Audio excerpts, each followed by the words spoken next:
Hi friends, సాలాక్స్కి welcome. Kartika మాసం పూజ అయిపోయింది. ఉత్తిపప్పు పెసరపప్పు వేసి చేస్తే భలే ఉంటుంది. పెసరపప్పు కడిగి ఉడకబెట్టుకోవాలి.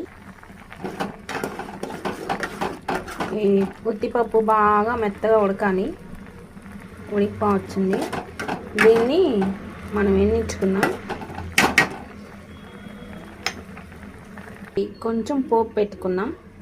బాణలి పెట్టి ఆయిల్ వేసా. ఆయిల్ హీట్ ఎక్కిన తర్వాత ఒక 2 చిటికెడు ఆవాలు, చిటికెడు జీలకర్ర, చిటికెడు ఆవాలు, చిటికెడు జీలకర్ర వేసాను కదా, అవి చిటపట అన్నిన తర్వాత ఇప్పుడు మనం ఈ పప్పులో కలర్ రావడం కోసం కొంచెం పసుపు వేద్దాం. చిటికెడు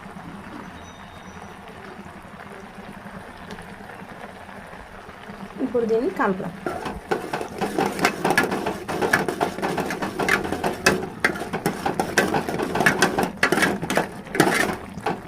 ఇది బాగా మెత్తగా ఉడికిపోవాలి. ఆల్మోస్ట్ ఉడికిపో వచ్చింది. బాగా మెత్తగా అయిపోతుంది. బాగా మెత్తగా అయిపోయింది. ఇందులో ఉప్పు వేసాము. దీన్ని ముద్దకంతో ఇలా క్రష్ చేసుకున్నాం. ఇలా మనం ముద్దకంతో చేసుకున్నాం. ఇందులో ఒక్క నిమ్మ చెక్క పిండుతాం. ఎందుకు అంటే పెసరపప్పు కదండి, కొంచెం గట్టిగా అయిపోతుంది చల్లబడితే. అందుకని నిమ్మకాయ పిండితే చల్లగా అయినా గట్టి పడదు.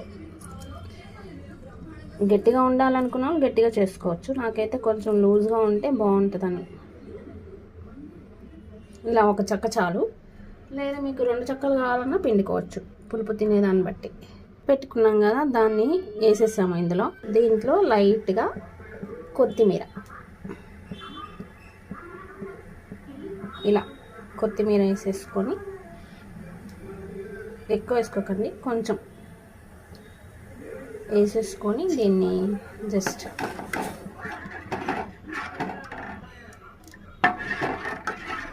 చాలా అంటే చాలా బాగుంటుంది గాయస్. మీరు కూడా ట్రై చేయండి, తెలిసే ఉండొచ్చు మీకు కూడా.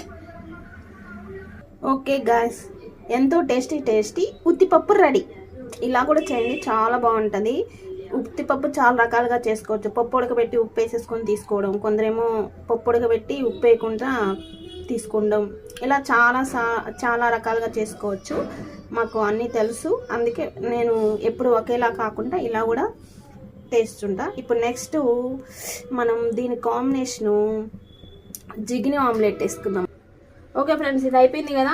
నెక్స్ట్ వీడియోలో మనం మళ్ళీ కలుద్దాం. కొత్తగా చూసేవాళ్ళు సబ్స్క్రైబ్ చేసుకొని లైక్ చేయండి, షేర్ చేయండి, బెల్ కొట్టండి. మరో వీడియోతో మళ్ళీ కలుద్దాం. మరో వీడియో ఏంటంటే జిగిని పొరుటు.